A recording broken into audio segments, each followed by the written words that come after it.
दोस्तों नमस्कार। आप सबका स्वागत है मेरे चैनल हिंदी की बिंदी पर। मैं हूं डॉक्टर प्रदीप प्रसन्न और आप भी प्रसन्न होंगे। आइए कुछ नई बातें सीखते हैं आज के टॉपिक के साथ।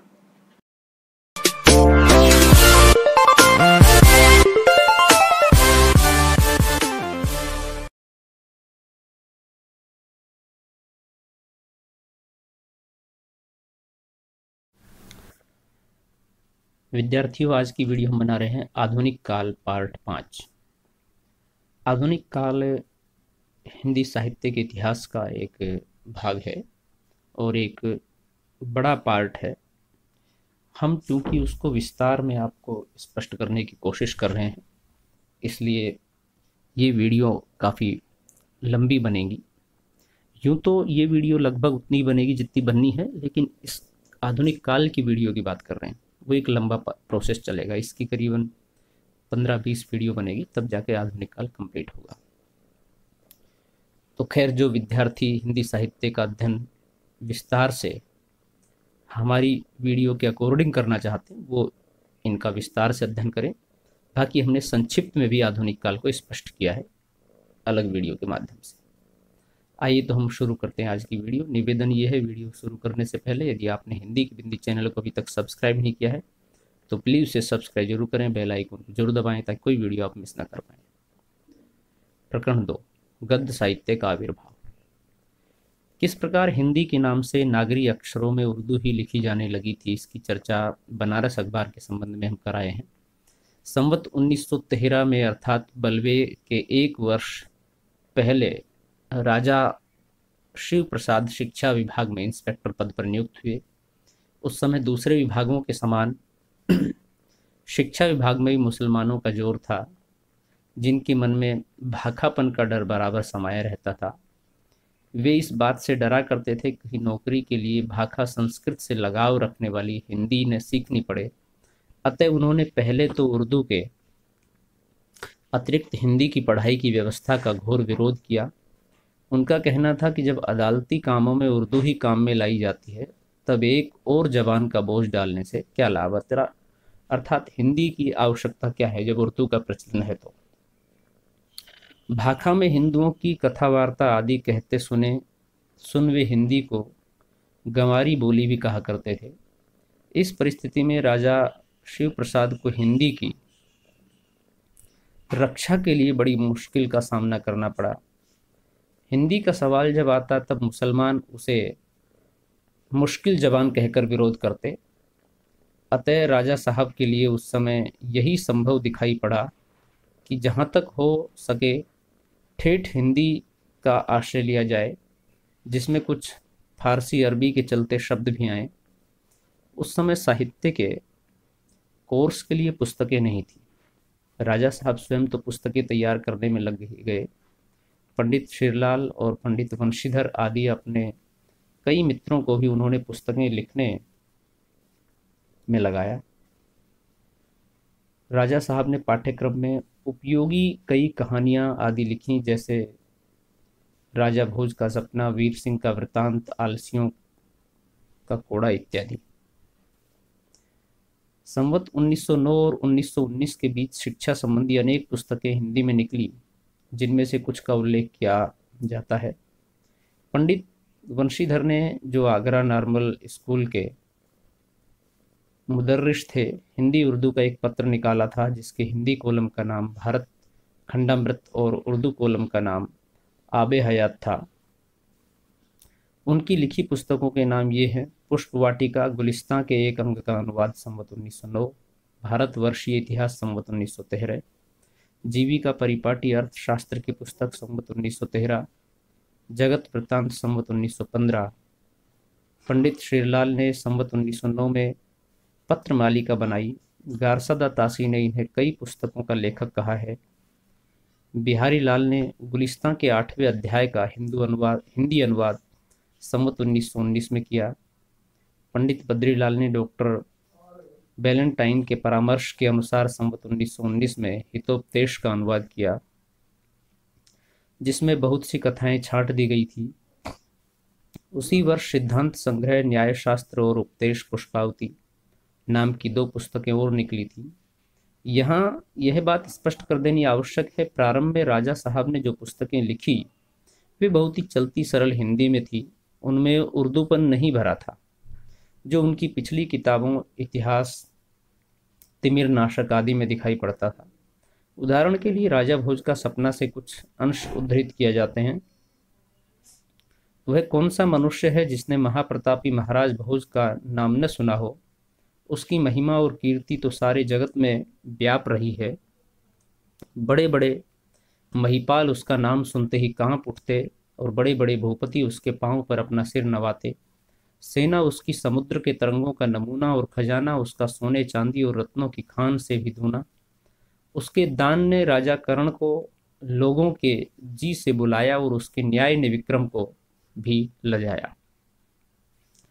अपने मानव धर्मसार की भाषा उन्होंने अधिक संस्कृत गर्भित रखी है, इसका पता इस उद्धृत अंश से लगेगा। मनुस्मृति हिंदुओं का मुख्य धर्मशास्त्र है, उसको कोई भी हिंदू अप्रामाणिक नहीं कह सकता। वेद में लिखा है कि मनु जी ने जो कुछ कहा है उसे जीव के लिए औषधि समझना, और बृहस्पति लिखते हैं कि धर्मशास्त्राचार्यों में मनु जी सबसे प्रधान और अति मान्य हैं, क्योंकि उन्होंने अपने धर्मशास्त्र में संपूर्ण वेदों का तात्पर्य लिखा है। खेद की बात है कि हमारे देशवासी हिंदू कहला के अपने मानव धर्मशास्त्र को न जाने और सारे कार्य उसके विरुद्ध करें। मानव धर्म सार की भाषा राजा शिव प्रसाद की स्वीकृत भाषा नहीं है। प्रारंभ काल से ही वे ऐसी चलती ठेठ हिंदी के पक्षपाती थे जिसमें सर्वसाधारण के बीच प्रचलित अरबी फारसी शब्दों का भी स्वच्छंद प्रयोग हो। यद्यपि अपने गुटका में जो साहित्य की पाठ्य पुस्तक थी उन्होंने थोड़ी संस्कृत मिली ठेठ और सरल भाषा का भी आदर्श बनाया, पर संवत 1917 के पीछे उनका झुकाव उर्दू की ओर होने लगा, जो बराबर बना क्या रहा, कुछ न कुछ बढ़ता ही गया। इसका कारण चाहे जो समझिए या तो यह कहिए कि अधिकांश शिक्षित लोगों की प्रवृत्ति देखकर उन्होंने ऐसा किया, अथवा अंग्रेज अधिकारियों का रुख देखकर अधिकतर लोग शायद पिछले कारण को ही ठीक समझेंगे। जो हो, संवत 1917 के उपरांत जो इतिहास, भूगोल आदि की पुस्तकें राजा साहब ने लिखी उनकी भाषा बिल्कुल उर्दूपन लिए है। इतिहास तिमिर नाशक भाग 2 की अंग्रेजी भूमिका में जो संवत 1864 की लिखी है, राजा साहब ने साफ लिखा है कि मैंने बेताल पच्चीसी की भाषा का अनुकरण किया है। एक उदाहरण उसका हम रख रहे हैं, may be prudent for saying a few words here to those who always range the excellence of person words, even those which have become our household word from our Hindi book and use it in their stand Sanskrit. Word cut out of palace and soften of those coarse expression which can be tolerated only among a rustic population have adopted to a Cretan extend the language of the बेताल पच्चीसी। लल्लू लाल जी के प्रसंग में यह कहा जा चुका है कि बेताल पच्चीसी की भाषा बिल्कुल उर्दू है। राजा साहब ने अपने इस उर्दू वाले पिछले सिद्धांत का भाषा का इतिहास नामक जिस लेख में निरूपण किया है वही उनकी उस समय की भाषा का एक खास उदाहरण है, अतः उसका कुछ अंश नीचे दिया जाता है। हम लोगों को जहाँ तक बन पड़े चुनने में उन शब्दों को लेना चाहिए कि जो आम फहम और ख़ास पसंद हों, अर्थात जिनको ज़्यादा आदमी समझ सकते हैं और जो यहाँ के पढ़े लिखे आलिम फाजिल पंडित विद्वान की बोलचाल में छोड़े नहीं गए हैं, और जहाँ तक बन पड़े हम लोगों को हरगिज़ गैर मुल्क के शब्द काम में न लाने चाहिए और न संस्कृत की टकसाल कायम करके नए नए ऊपरी शब्दों के सिक्के जारी करने चाहिए, जब तक कि हम लोगों को उसके जारी करने की ज़रूरत न साबित हो जाए। अर्थात यह कि उस अर्थ का कोई शब्द हमारी ज़बान में नहीं है, या जो है अच्छा नहीं है, या कविताई की ज़रूरत या इल्मी ज़रूरत या कोई और ख़ास ज़रूरत साबित हो जाए। भाषा संबंधी जिस सिद्धांत का प्रतिपादन राजा साहब ने किया है उसके अनुकूल उनकी यह भाषा कहाँ तक ठीक है पाठक आप समझ सकते हैं। आम फहम, खास पसंद, इल्मी ज़रूरत जनता के बीच प्रचलित शब्द कदापि नहीं है। फारसी के आलिम फाजिल चाहे ऐसे शब्द बोलते हों, पर संस्कृत हिंदी के पंडित विद्वान तो ऐसे शब्दों से कोसों दूर हैं।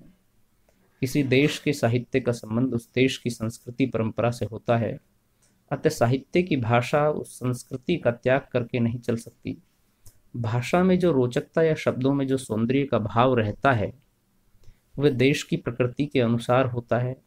इस प्रवृत्ति के निर्माण में जिस प्रकार देश के प्राकृतिक रूप, रंग, आचार व्यवहार आदि का योग रहता है, उसी प्रकार परंपरा से चले आते हुए साहित्य का भी। संस्कृत शब्दों में थोड़े बहुत मेल से भाषा का जो रुचिकर साहित्यिक रूप हजारों वर्षों से चला आता था, उसके स्थान पर एक विदेशी रूप, रंग की भाषा गले में उतारना देश की प्रकृति के विरुद्ध था। यह प्रकृति विरुद्ध भाषा खटकी तो बहुत लोगों को होगी, पर असली हिंदी का नमूना लेकर उस समय राजा लक्ष्मण सिंह ही आगे बढ़े। उन्होंने संवत 1918 में प्रजा हितैषी नाम का एक पत्र आगरे से निकाला और 1919 में अभिज्ञान शाकुंतलम का अनुवाद बहुत ही सरस और विशुद्ध हिंदी में प्रकाशित किया। इस पुस्तक की बड़ी प्रशंसा हुई और भाषा के संबंध में मानो फिर से लोगों की आंखें खुली। राजा साहब ने उस समय इस प्रकार की भाषा जनता के सामने रखी। अनसुया होली प्रेमवदा से, सखी मैं भी इसी सोच विचार में हूँ, अब इससे कुछ पूछूंगी प्रकट। महात्मा तुम्हारे मधुर वचनों के विश्वास में आकर मेरा जी यह पूछने को चाहता है कि तुम किस राजवंश के भूषण हो और किस देश की प्रजा को विरह में व्याकुल छोड़ यहाँ पधारे हो। क्या कारण है जिससे तुमने अपने कोमल गात को कठिन तपोवन में आकर पीड़ित किया है। ये भाषा ठेठ और सरल होते हुए भी साहित्य में चिरकाल से विभृत संस्कृत के कुछ रसिक शब्द लिए हुए है। रघुवंश के गद्यानुवाद के प्राकथन में राजा लक्ष्मण सिंह जी ने भाषा के संबंध में अपना मत स्पष्ट शब्दों में प्रकट किया है। हमारे मत में हिंदी और उर्दू दो बोली न्यारी न्यारी हैं। हिंदी इस देश के हिंदू बोलते हैं और उर्दू यहाँ के मुसलमान और पारसी पढ़े हुए हिंदुओं की बोलचाल है। हिंदी में संस्कृत के पद बहुत आते हैं, उर्दू में अरबी फारसी के, परंतु कुछ अवश्य नहीं है कि अरबी पारसी के शब्दों के बिना हिंदी न बोली जाए और न हम उस भाषा को हिंदी कहते हैं जिसमें अरबी पारसी के शब्द भरे हों। अब भारत की देश भाषाओं के अध्ययन की ओर इंग्लैंड के लोगों का भी ध्यान अच्छी तरह जा चुका था।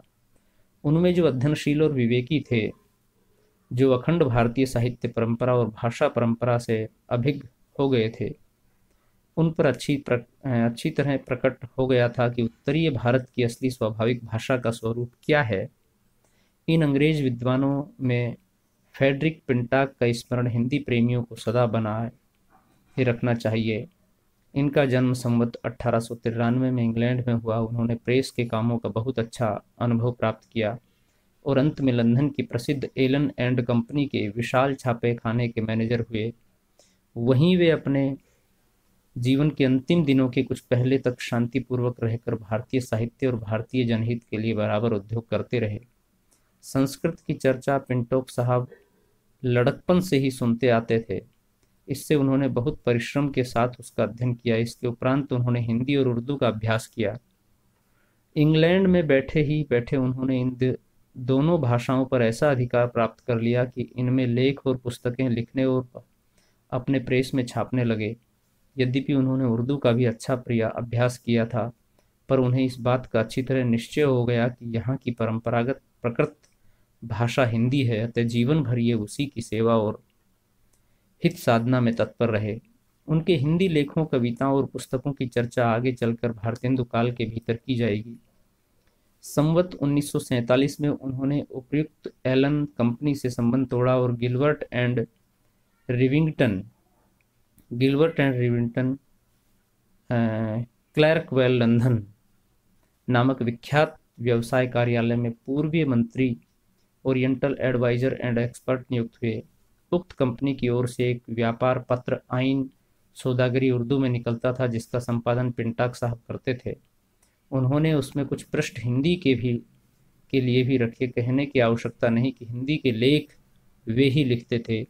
लेखों के अतिरिक्त हिंदुस्तान में प्रकाशित होने वाले हिंदी समाचार पत्रों जैसे हिंदुस्तान, आर्य दर्पण, भारत मित्र से उद्धरण भी उस पत्र के हिंदी विभाग में रहते थे। तो विद्यार्थी व आधुनिक काल को हम जारी रखेंगे। अभी फिलहाल यहाँ थोड़ी देर के लिए रोकते हैं। नेक्स्ट पार्ट में आधुनिक काल की आगे की प्रक्रिया की हम चर्चा करेंगे। ये वीडियो यहीं तक। वीडियो कैसी लगी आप हमें ज़रूर बताएं। यदि अच्छी लगे तो लाइक कीजिए, शेयर कीजिए, कमेंट्स कीजिए और चैनल को सब्सक्राइब करना न भूलें। आपके मन में कोई सवाल है, कोई जिज्ञासा है, कोई प्रश्न है तो आप कमेंट्स के माध्यम से पूछिए, हम उसका समाधान करने की कोशिश करेंगे। आज के लिए इतना ही। नेक्स्ट वीडियो में नेक्स्ट टॉपिक के साथ फिर मिलते हैं। तब तक के लिए शुक्रिया, नमस्कार।